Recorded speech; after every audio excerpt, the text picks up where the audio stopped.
Hello, everyone, and welcome to our third session titled Ethics and Sustainability. We have a little bit of a smaller group than usual, I suspect due to the fact that we had to reschedule, but I really appreciate you guys coming out, and we have a fantastic session for you. But before we begin, let me just acknowledge that McGill is on land which has long served as a site of meeting and exchange amongst Indigenous peoples, including the Haudenosaunee and Anishinaabe nations. We acknowledge and thank the diverse Indigenous peoples whose presence marks this territory on which most of us now gather.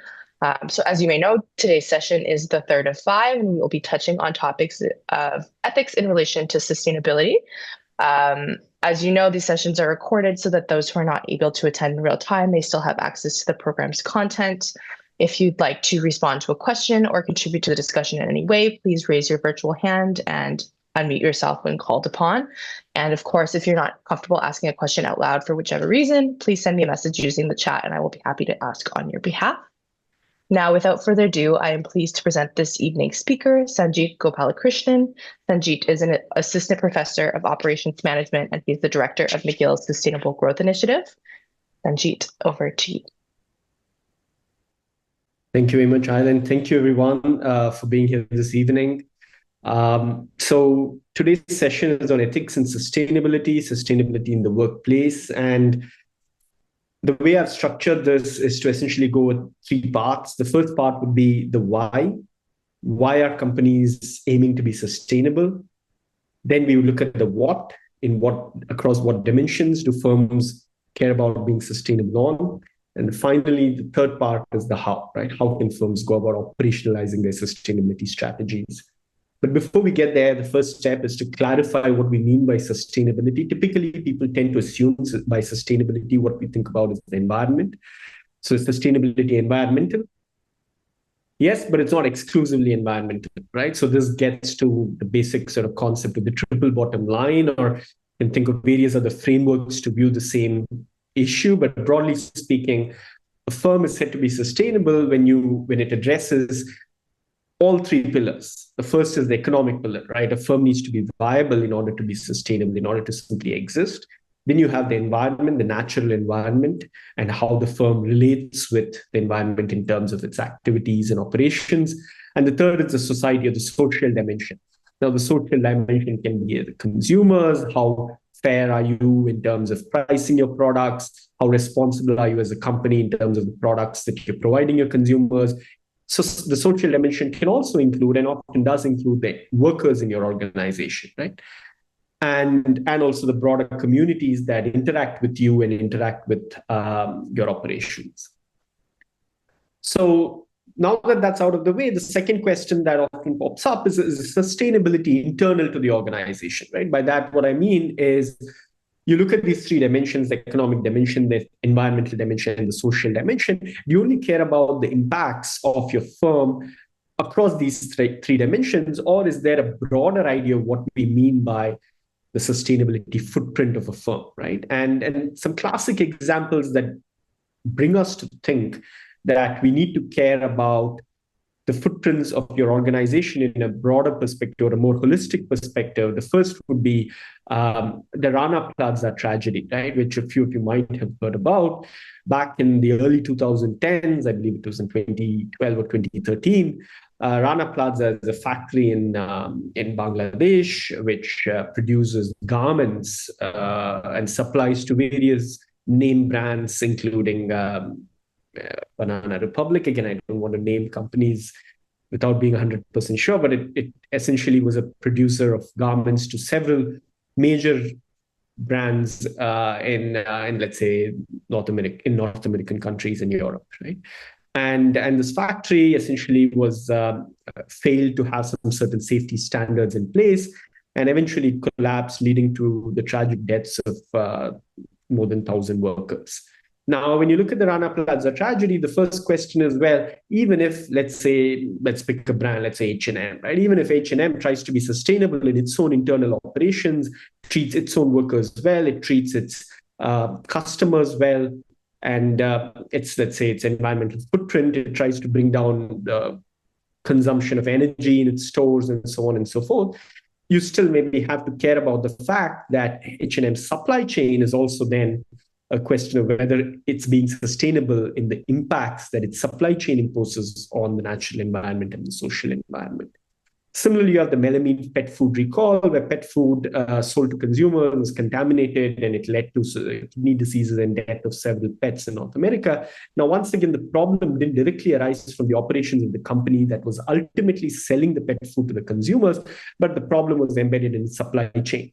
But in both these cases, it's not as if the factory owner, of course, faced some legal repercussions and was jailed in Bangladesh, but really the consumer attention didn't go to the factory owner in Bangladesh, right? Similarly, the consumer attention didn't really fall on these upstream producers of pet food who might have contaminated the supply chain at some point, but rather the consumer attention goes to the downstream firms. So here we then start to think about, or at least acknowledge, that when we talk about sustainability, it's not just environmental, but it's also social and economic. And again, it's not just internal, but you have to also maybe care about the broader footprint that your company has. And this broader footprint typically is imposed by your supply chain.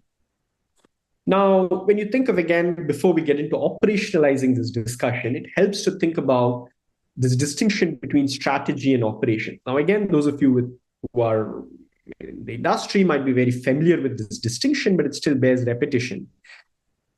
Within the framework or within the context of sustainability, the sustainability strategy of a company sets the objectives, right? Now, what are these objectives? These could differ. These could be, for example, a very broad objective. You want to prevent environmental harm by the firm. Let's say you're BP, you want to prevent an accident like an oil spill. Or it could be maybe you're a diamond retailer, you sell diamonds and you want to eliminate conflict diamonds in your supply chains, right? So these objectives are set, and this relates to the sustainability strategy of a company. Now, once the strategy is in place, now you look at the tactics or the operations, right? So sustainable operations really then is about laying out a roadmap to execute these objectives, procedures, techniques, and processes.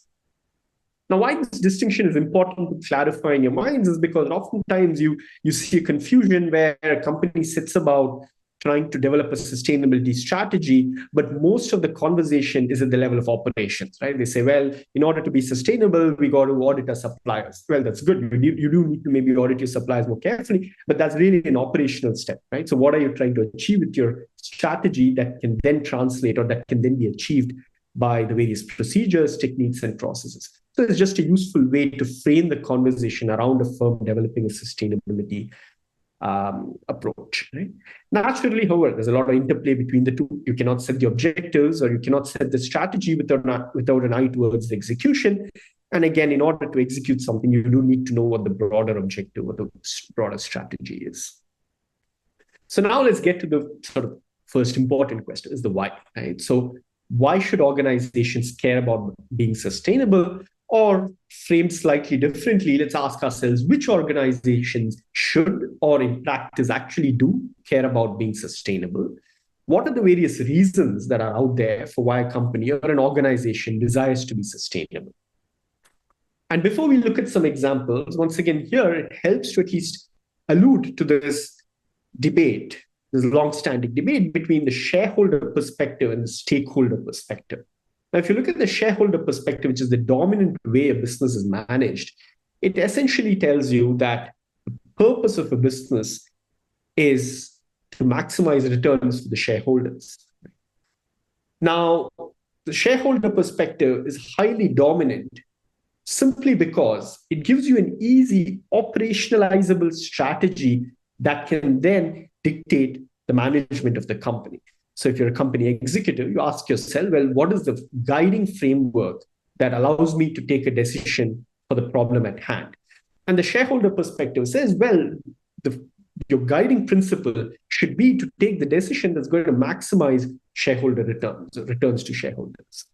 Now, again, there might be a healthy debate on which option maximizes shareholder returns. How exactly are we going to forecast the returns to the shareholder based on a certain decision and so forth? But the shareholder perspective sets the terms along which that argument then takes place, right? Opposed to this, well, there are some criticisms of the shareholder perspective. right? The criticisms are, again, fairly well known at this point. One criticism is that, well, you're ignoring, for example, what goes on in the environment. If you're going to pollute, and if polluting leads to, let's say, manufacturing your product at lower cost, leading to a higher profit for your company, well, higher profit would probably translate to higher shareholder returns. So we shouldn't care about the fact that we are polluting. If that's going to maximize shareholder returns, then so be it. If you're going to only pay, let's say, subsistence wages to maybe your employees, or at least to your suppliers and employees, in order to once again generate higher profits, which maybe translates to higher returns, well, then so be it, because the guiding principle of a company's decisions ought to be to maximize returns to shareholders. Now, along these lines, again, these criticisms might be superficial, right? You might feel, well, these are superficial criticisms, but be that as it may, that engendered a slightly different perspective to guiding how a firm should think about the decisions in front of it. And that is the stakeholder perspective. Now, what does the stakeholder perspective say? Again, I'm not an expert in this particular approach to viewing how a firm's strategy ought to be set, but I'm at least trying to outline the contours of this debate. Right? The contour of the stakeholder perspective is that you need to consider not just shareholders, who are one stakeholder of your business, but you also need to look at, let's say, your consumers. You need to look at your employees. You need to look at the community in which your organization or your supply chain is embedded. All of these players are stakeholders in the functioning of your organization. And in taking a decision, you need to figure out how your actions impact these stakeholders. And you need to ensure that your impacts are positive on these stakeholders, right? Now, broadly speaking, this is a stakeholder perspective, which says, once again, that it tries to expand the idea that you don't need to only look at your shareholders in order to guide your decisions, but you need to look at these various stakeholders. Now, despite the stakeholder perspective being around for a few decades, at least a decade or two, it's not got any substantial traction.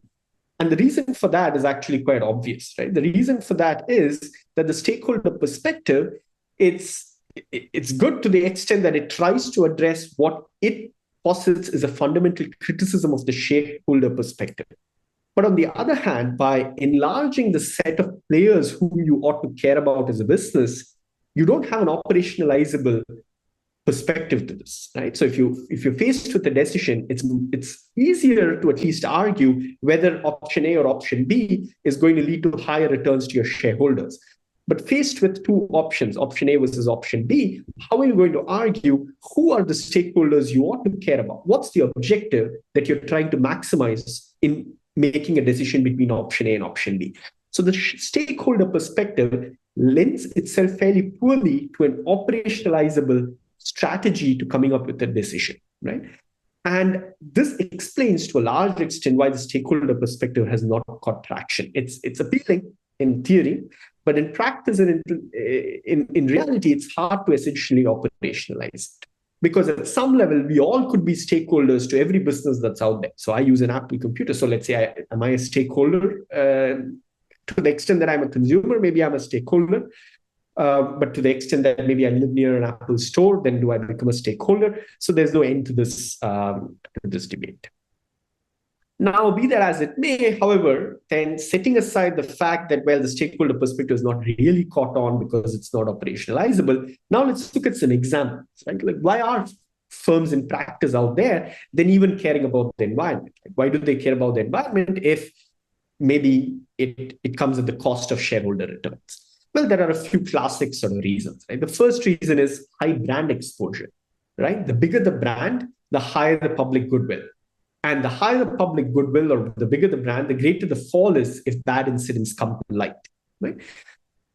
But an example here is, for example, you look at the proliferation of large language models, right? You have ChatGPT and various other large language models. And a common criticism is, well, now you have bigger players or the more established players like Google, Microsoft, and so forth, catching up with their own large language models. But why is it that the first mover was OpenAI, which was not an established player at that time, right? And a common reason is, well, people say, well, maybe Google and Microsoft just dropped the ball, right? They didn't have their eye on the newest trend, and that's why they fell behind. To some extent, maybe that's correct.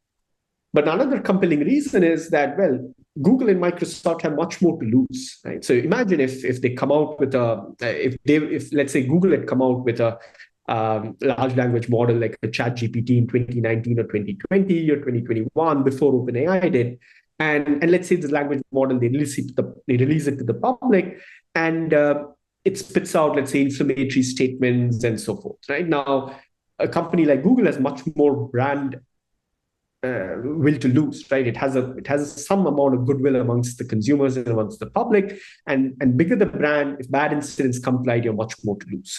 And so reputation damage sometimes prevents or at least acts as a brake against innovation.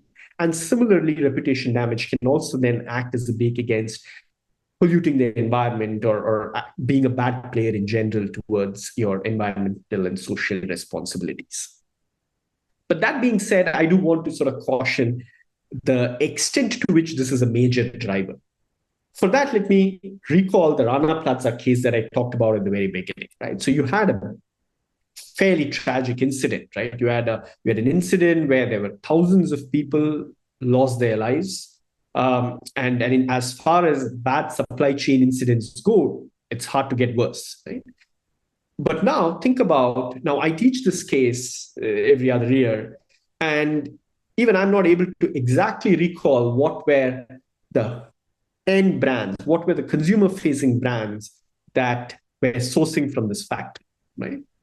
So a colleague of mine often has this exercise. He teaches a sustainability course, and then in class 10 or lecture 10, he goes in to the class and then asks students, he pretends as though he's buying a laptop, and then he asks students, well, what laptop should I buy? How should I decide going about buying a laptop? And then consumers and then students give out all sorts of considerations. They say, you have to look at screen size, look at your the storage space on your computer, and so on and so forth. But none of them really mentions the sustainability practices of the company manufacturing the laptop, right? So, and this is in a course on sustainability. And he uses this to highlight the fact that while we can argue and we can sort of point to consumers as driving firms being sustainable, really consumers don't often walk the talk, right? So when it's time to put their money where their mouth is, they usually end up going for the cheaper product. And you see this not just with sustainability, but you also see this with things like buying local, right? So if you go ahead and have a survey and you ask people, well, would you buy a product made in Canada as opposed to, let's say, something imported from elsewhere? And people say, oh yeah, I would love to support local Canadian business. I would like to buy a Canadian product. But it's easy to say that, right? Now, when you look at sort of in the store, when it's time for them to purchase a product, how many of them are actually willing to pay a price premium in order to buy local or buy sustainable? Not too many, right? Though maybe it's changing, but at least as yet, it doesn't seem to be as strong a driver. The second is big environmental impact, right? Now, if you're an oil and gas firm, this is tied to the first point, but this is in some sense gets to the other driver, which I'll get to in just a moment. And if you're a resource extraction company like a forestry, mining, or an oil and gas firm, just by nature of your operations, you have a very large environmental footprint, right? If you're a mining firm, you just have a large environmental footprint just by the virtue of the industry that you're in. Once again, when things go wrong, they can go very wrong. But then, if you're in a resource extraction industry, you typically also have a lot of regulations that govern your actions. So if you look at, for example, BP, or British Petroleum as it used to be called, the cleanup costs for the major oil spill that they had in 2010, itself amounted to about $60 billion, the cleanup costs and the regulatory fines they had to pay. So this gets to the driver being government pressure, right? Or regulatory pressure, which is you're exposed to regulation. And this is by far the most effective tool companies respond to, because it's black or white, right? If there's a regulation on paper, well, you got to abide by it, right? And this is, of course, the government then using its, so to speak, heavy hand to ensure that companies behave responsibly or organizations behave responsibly or sustainably. And there are increasingly in various countries, of course, there are different environmental regulations, but broadly the trend has been towards a variety of regulations coming into place to enforce responsible environmental and social practices. We don't have enough time to go over all of them, but you have environment regulations like carbon taxes, cap and trade. You also have social regulations geared towards, let's say, eliminating modern slavery in supply chains and so on and so forth. Now, it's a bit of an aside, but a comment I do want to make is regulations are good to the extent that, as I said, if you want to ensure that a company or all companies abide by some norms that you'd like them to abide by, well, having a black and white regulation, right, that says these actions are permitted, these actions are not permitted, it gives companies the most clarity, and then they're going to abide by it. But that being said, sometimes these do tend to distract from the larger conversation we ought to be having. Right? So, for example, the best example here is probably the carbon tax debate. Right? So you have the debate on whether we ought to have a carbon tax or not. And again, it's the economists would argue that this is maybe by far the best or most efficient environmental regulation one can have to combat a firm's impact on climate change. But that being said, oftentimes the problem with regulatory levers or drivers is that the debate then ends up getting sidetracked, right? You're then debating the merits of the regulation rather than what the companies ought to be doing and whether there are other ways to achieve it and so forth. Now, another reason why firms can be sustainable, even in the absence of a regulation, is an increasing potential for regulation or the threat of impending regulation, right? So as a company, you're looking at the landscape or you're looking at the horizon and you're saying, well, in 5 years, we think this regulation is going to come in place. Right?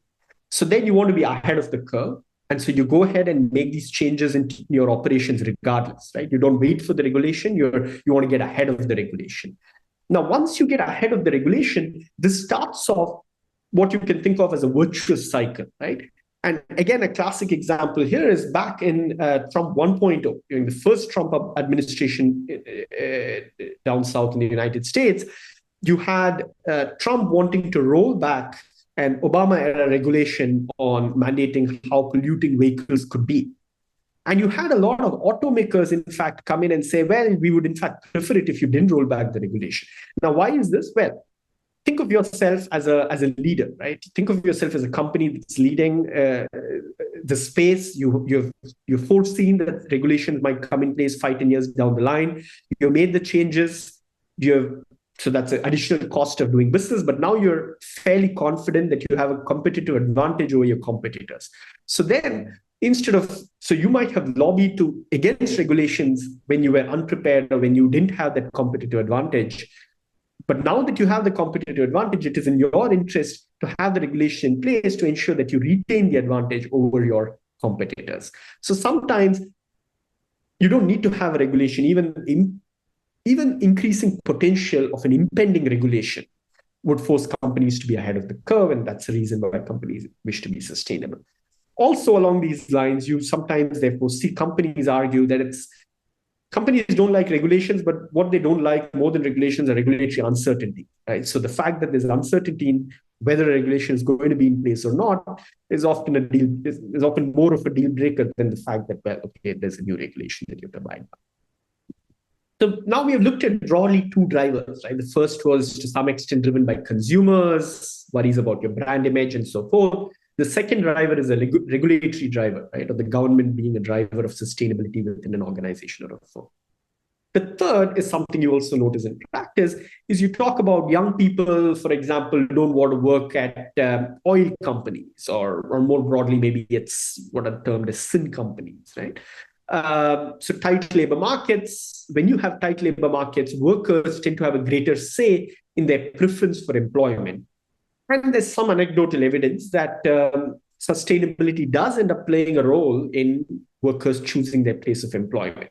But again, it's not very clear how much of a driver this is, right? Because at the end of the day, what happens when your labor markets, when there are more workers and fewer jobs, right? Then maybe when there are non-competitive markets for talent, then maybe these are second order or third order priorities for workers, and these might then get waylaid, or these may end up not being a priority for these employees.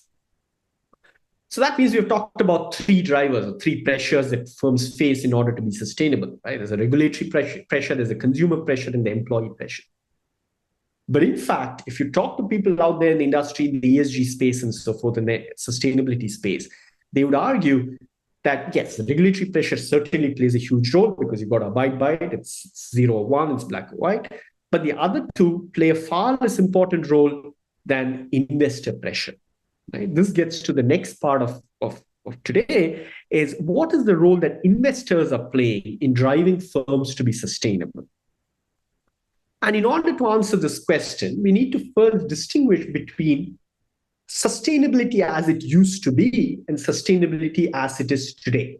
Sustainability as it used to be, if you go back in the early 2000s and so forth, or 2010 even, the buzzword used to be CSR, corporate social responsibility. It's still around, right? But what is CSR? CSR is a set of activities through which a company would integrate these concerns, these sustainability concerns, be it social, environmental, or economic, into their operations in some transparent and hopefully accountable manner.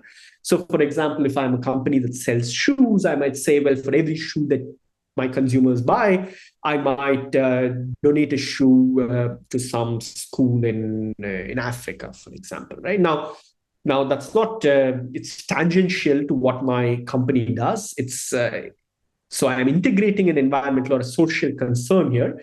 I'm transparent about it, and hopefully I'm accountable to it, but it's largely voluntary, right? And it's primarily just an exhibition of the values that I claim to hold.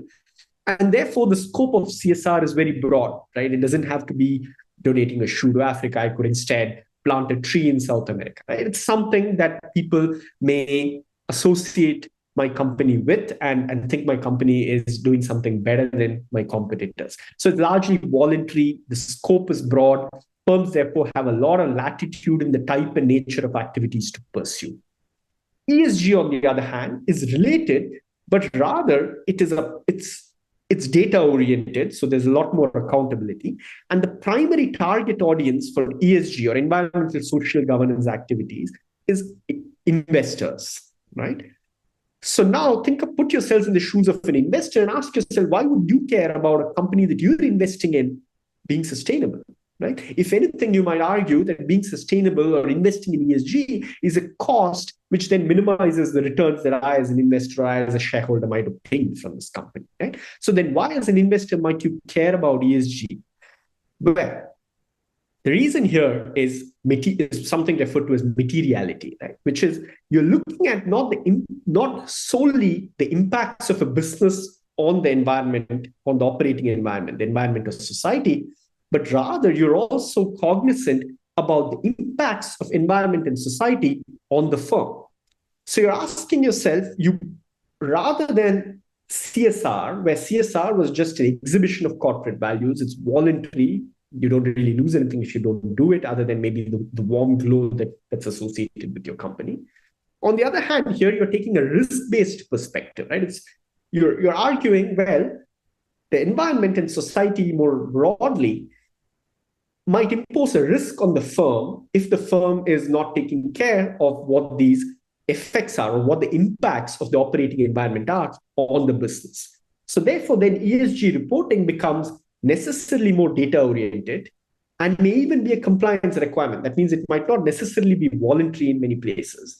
And then it's also more standardized. So there's less latitude for firms and focuses mostly on material risks and opportunities. That means a company cannot claim to be doing anything and everything and say there's an ESG related activity. Rather, it has to somehow make the case. The firm has to make the case that this represents either a material risk or a material opportunity for us in the way we interact and the way that we impact the natural environment, but more importantly, the way that the environment and society impacts us. And I'll talk about some examples which will clarify what I mean by this. Because any firm that thinks about designing a sustainability strategy, not just a firm, let's say a workplace or a university, McGill, for example, when you enter this, the first question that you have to grapple with is, well, there's just so many dimensions to what we can do to be sustainable, right? So you can implement composting bins in your workplace, right? You could minimize waste. You could minimize the energy consumption. You could minimize your carbon emissions. You could minimize the water usage, right? You could have, let's say, DI initiatives in your workplace. You could reduce, let's say, wage inequalities. You could have more privacy and security to your consumers. So there are so many dimensions. So how do I then decide what do I focus on? Now, the CSR perspective would be that it doesn't really matter, right? What matters is you do something that's going to get you more of a marketing advantage. So if you're able to, maybe if you're in a country like, let's say, maybe India, where there's more of a water problem, then you try to do something related to your water consumption. So the people at large might be more prone to looking at you more favorably. Whereas if you're in, let's say, a place where privacy and data security is more of a concern to the general public, focus on that. So the CSR perspective is going to say, well, it doesn't matter. Do anything as long as all you need to care about is what's going to confer upon you the most benefits from a marketing perspective. But the ESG perspective is not that. The ESG perspective is to say, well, you have all these dimensions, but which of these dimensions present the most risk to you or opportunity? But let's try to take the risk framing here. Which of these dimensions present the highest risk to you as an organization or as a company? Right? So the fundamental question here is there are a plethora of issues that we could try to target and be sustainable on, but how do I identify which ESG issues are relevant to my company and to my strategy? So here there are some ways to go about this, right? The first is, well, you could talk to your stakeholders. Who are the stakeholders? As I said, it could be your consumers, it could be your employees, but at the end of the day, it's more often than not, it's your investors. Impending regulations. Once again, if there are impending regulations, that means this is a relevant issue to your company. Or the third is there are some ESG guidance frameworks which investors tend to care about. There are voluntary disclosure frameworks and there are also some standards, right? And I'll talk about the standards with an example in order to clarify what I mean. So if you look at a guidance framework, a popular one is the SASB, which is now being subsumed under a different set of standards by IFRS. Talk about the details later. But if you look at SASB, Sustainability Accounting Standards Board, this is a framework which provides you a guideline to companies on which issues are relevant to the company, depending on the sector they are in. So if you're a university, for example, right? If you're a university, you look at this chart and you say, well, should I care about waste? Should I care about water? Should I care about my employees, human rights? Should I care about my governance? Right? How do I pick one? Like, how do I know what to focus on? That's where these guidance frameworks come in handy, right? The guidance frameworks are going to tell you that we have thought through what issues are relevant to your particular sector, your particular industry sector.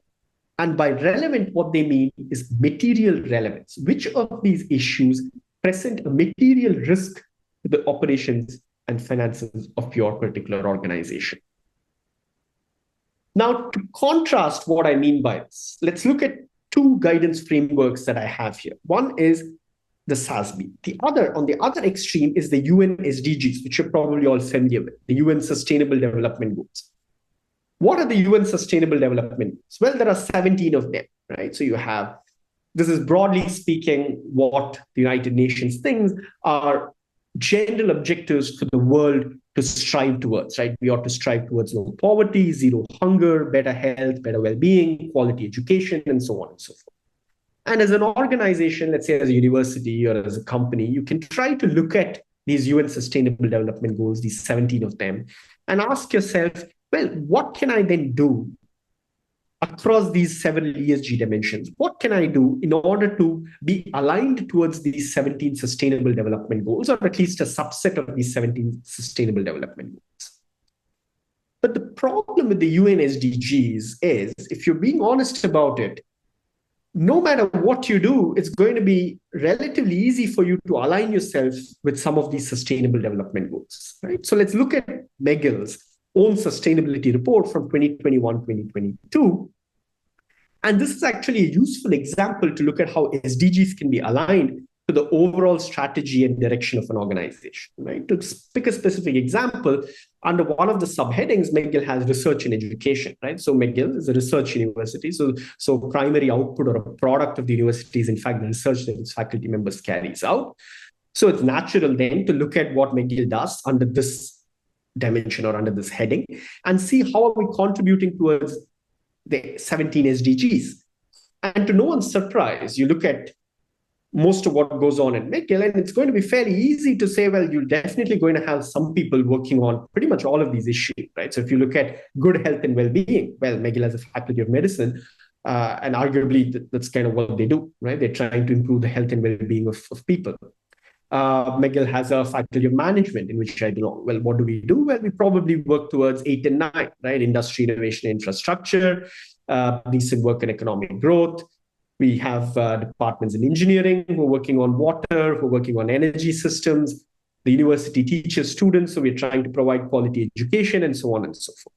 So the UN SDGs, it's a great starting point, right? It's an excellent starting point for an organization or even a university to think about what are we doing and are we somehow working towards these larger global missions that we ought to have.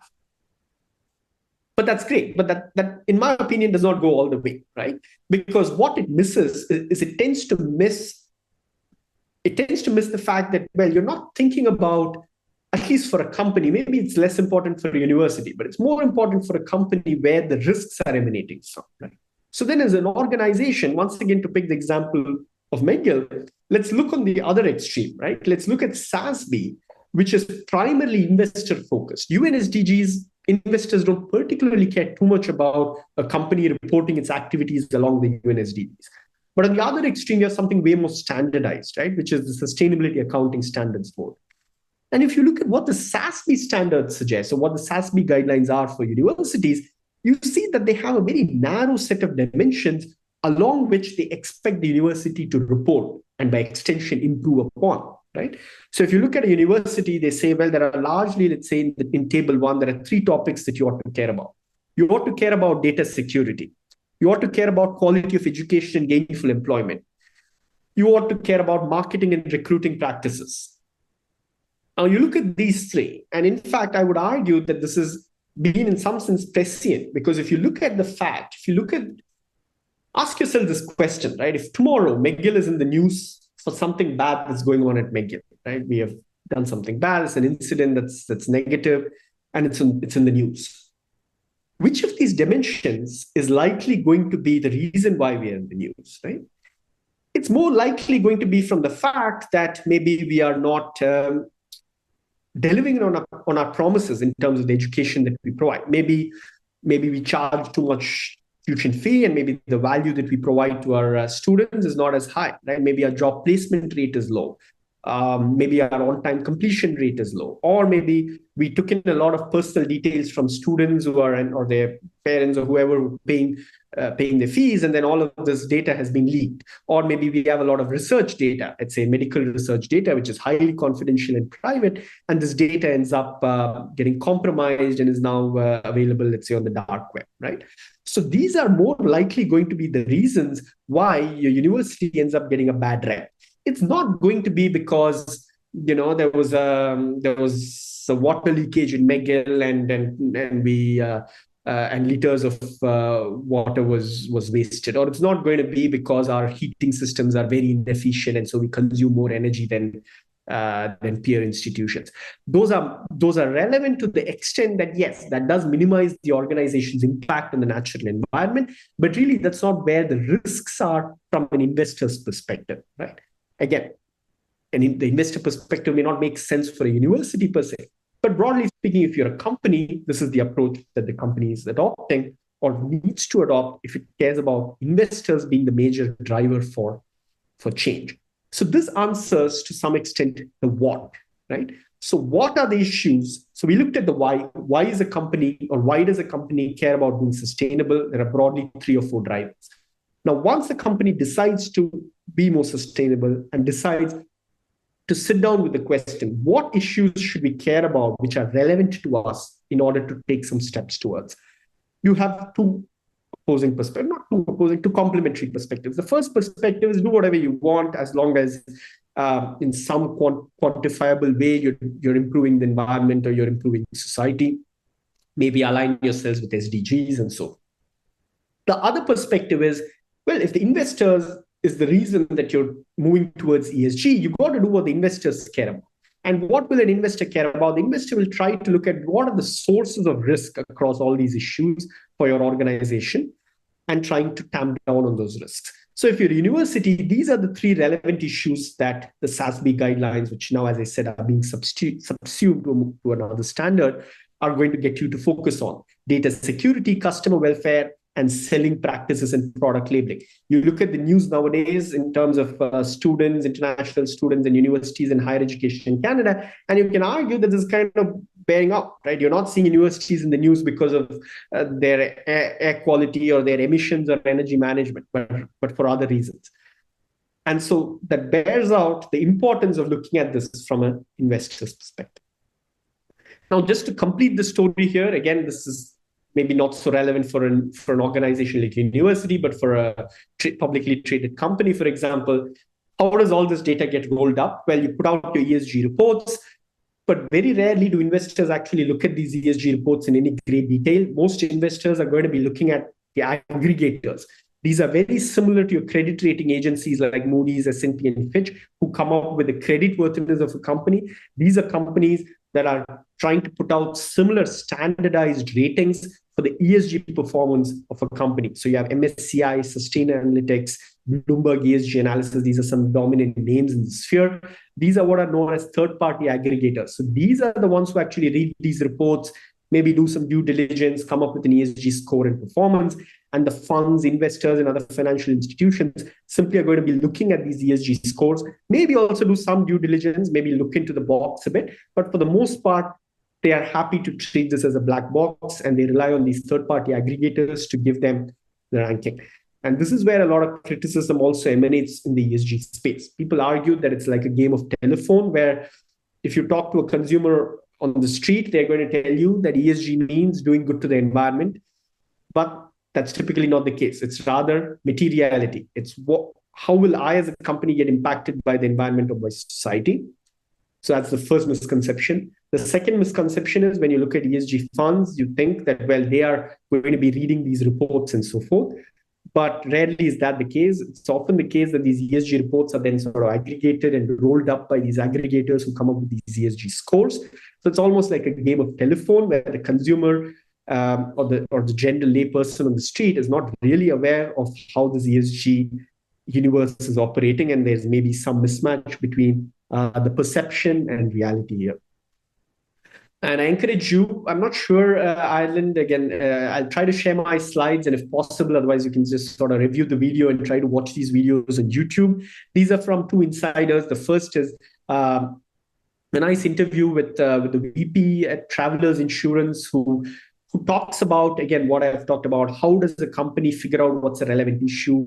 Essentially, she lays out the process, the internal workings of a company that's entering the ESG space. And I think it's a nice short 5-10 minute interview. It's a nice watch to get you an insider's perspective of how this plays out within an organization. The other video is from a journalist. It's from Bloomberg, coincidentally. After all, Bloomberg is also involved. A different arm of Bloomberg is involved as a third-party aggregator, coming up with these ESG ratings.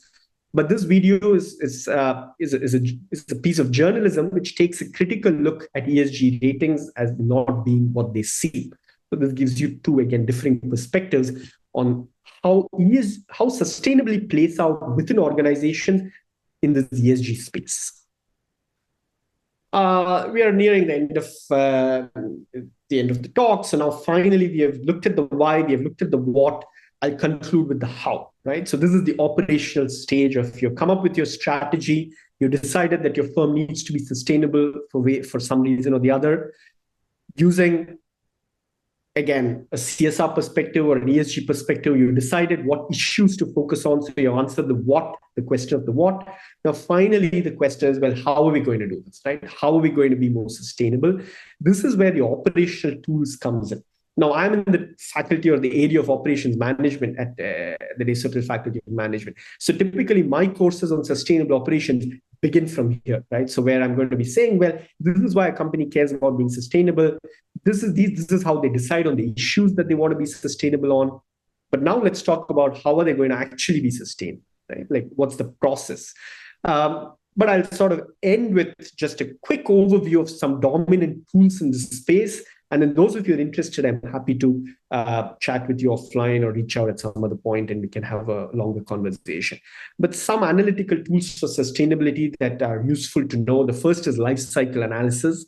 So if you're delivering as a company or as an organization some product or a service, the basic argument here is that you cannot be content with simply looking at the impacts of your product environmentally while the product is being sold or while the product is being consumed, but rather you need to be looking at the entire life cycle of the product, right? Now, this seems fairly innocent to begin with, but this has deeper ramifications. A deep ramification of this idea of looking at the entire life cycle, which is maybe fairly pertinent for Canada, and I would also argue for countries like Norway, is the entire life cycle of fossil fuels, right? Now, Norway, for example, is often touted as a climate leader simply because its domestic emissions are fairly low, much like, let's say, Canada's. But Norway is a substantial exporter of fossil fuel. And well, if you're extracting, 1 ton of carbon, well, that carbon is going to get burned somewhere or the other. So if you look at the entire life cycle of the product that you're, let's say, exporting, well, then how clean are you, right? So this ties into this broader debate about producer responsibility, consumer responsibility, extended producer responsibility, and so forth. But there are fairly detailed analytical mathematical tools that will allow you to calculate the environmental impact of a product or service. This will then allow you to at least claim credibility to your consumers, how better you as a product as compared to you competitors. Now, a life cycle analysis looks at all sorts of dimensions that you can look at your carbon footprint, you can look at your water footprint, energy footprint, and so forth. The tools, the mathematics remains very similar, except the environmental dimension you're looking at is different. The second analytical tool that is often used is material flow analysis. This relates to the broader or the more widely used tool from operations management, which is process analysis and process mapping, right? Let's say you work in a hospital or you work in an emergency room and you feel something's not right? We are just not, we just seem to be having a lot of waiting in our emergency rooms. What's going on? Well, so you can then track the flow of materials through your organization or through your system to evaluate how are you using the resources that you have at hand. Is it necessarily a resource problem? Do you simply not have enough resources? What resources don't you have enough of? Is there some waste in your organization, and so forth? So you can do a material flow analysis. As I said, this speaks to this broader tool of process mapping, process analysis, which allows you essentially to find operational efficiencies within your organization. A subset of material flow analysis is energy audits. You can find out where the energy is being used and consumed and wasted within your organization, and hopefully that gets you to being more sustainable. Finally, I'll end with two comments. Third is multi-criteria decision analysis. Now, whenever we talk about or when we teach decision analysis, traditionally the view is, as I said, if you recall what I talked about, shareholder perspective up front versus the stakeholder perspective, I seem to be much more comfortable saying that the shareholder perspective is operationalizable simply because there's a unique objective there, right? You know what the objective is. The objective is to maximize shareholder returns. That's the only thing you've got to care about, then everything follows. Whereas on the other hand, the stakeholder perspective, one of the criticisms I laid out was, well, there are just too many objectives, right? Do I care about my consumers? Do I care about my employees? Do I care about my shareholders? Who do I care about? Well, maybe that's just my discomfort, right? Maybe I'm uncomfortable dealing with competing or multiple objectives simply because I'm trained to view problems with singular objectives as being easy. But whereas in the real world, most problems do have multiple or competing objectives. And the fact that you don't have good solution tools to solve competing objective problems does not mean you gravitate towards problems with only singular objectives, right? So multi-criteria decision analysis acknowledges the fact that in reality, you have several problems, and you see that increasingly in the sustainability space, where you must care about energy, but you must also care about water, you must also care about treating your employees well. So you have multiple dimensions, some of them may be competing. How do I then take a decision, right? And there are tools in place to guide you towards multi-criteria decision making effectively. The fourth one, which we have not talked about much today, is climate risk scenario analysis. Once again, this comes in from the materiality perspective, is viewing sustainability and the climate as a risk and identifying where the sources of risk are, and really then identifying these climate related risks and maybe also opportunities for adaptation and resilience planning, right? So this is the standard kind of risk scenario analysis. And oftentimes here, if you talk to SMEs, again, as part of the SGI, the Sustainability Growth Initiative at McGill, when we talk to SMEs, oftentimes their argument is, well, I would like to be more sustainable, but really my concern is, well, what are the risks that climate change is going to bring upon us, and what are we going to do about it? And the unfortunate truth is a lot of attention has been paid towards mitigation, but not so much towards adaptation. And that might change, that might have to change. And climate risk scenario analysis is a useful tool in that exercise. With that, thank you all very much. Again, I'm Sanjith Gopalakrishnan. I'm in the Operations Management area at the Desautels Faculty of Management. For this year, 2024-25, I also head the Sustainable Growth Initiative, which aims to be a cross-faculty initiative, bringing together different experts at McGill from engineering, from geography, from law, from finance and operations, to see what can we do collaboratively by reaching out to companies or by reaching out to sort of civic bodies and cities and so forth, in how McGill can have a positive impact on their activities. Right? So that's what this initiative is about. I'm happy to chat with any of you offline. That's my email ID. Feel free to get in touch with me. Happy to chat about any of this that I've talked about today, or any other questions you may have about sustainability in your organization and so forth. I'd like to thank you, Sanjit, for your wonderful presentation. I personally found it super, super interesting. And to all of those of you who joined us this evening, thank you so much for joining us. I know that we had a snag last week with some technical difficulties, and I appreciate you guys coming back for this rescheduled session. This was our last session before the holidays, so I wish you all well, and we will pick back up in January. So thank you all, and take care. Thank you, Island. Happy holidays, everyone. Happy New Year, Merry Christmas, and so forth. Yeah, thank you, everyone. See you.